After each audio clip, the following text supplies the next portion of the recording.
আলহামদুলিল্লাহ, একটি ভালো ভিটস আপনাদের জন্য আমরা নিয়ে আসতে পেরেছি। এই গাড়িটি মডেল 2009, রেজিস্ট্রেশন ইয়ার হচ্ছে 2015 সালে। খুবই কোয়ালিটিফুল ফ্রেশ একটি গাড়ি দেখাচ্ছিলাম আপনাদের। এই গাড়িটি যদি সরাসরি দেখেন, অপছন্দ হওয়ার কোনো সুযোগ থাকবে না ইনশাল্লাহ। গাড়িটির ভিতরের ভিউটা আমি আপনাদেরকে দেখাতে চাই, কারণ এই গাড়িটির ভিতরে পুশ স্টার্টের অপশন রয়েছে। জি প্যাকেজের একটি গাড়ি, ফ্রেশ ড্যাশবোর্ড এবং গাড়িটিতে সিট কভারগুলো একদমই নতুন, আমরা আপনাদের জন্য ইনস্টল করেছি। পিছনের সিটের ভিউটাও দেখিয়ে রাখি, অসাধারণ ফ্রেশ একটি টয়োটা ভিটস আপনাদেরকে দেখাচ্ছিলাম।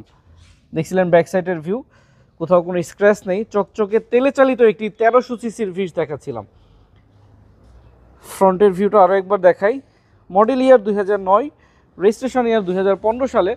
তেলে চালিত একটি চমৎকার ভিটস দেখতে পাচ্ছিলেন। 9 মডেল আর রেজিস্ট্রেশন ইয়ার হচ্ছে 2015 সালে। দাম চাচ্ছি মাত্র 9,90,000 টাকা। প্রাইস আলোচনা করে কমানো যাবে।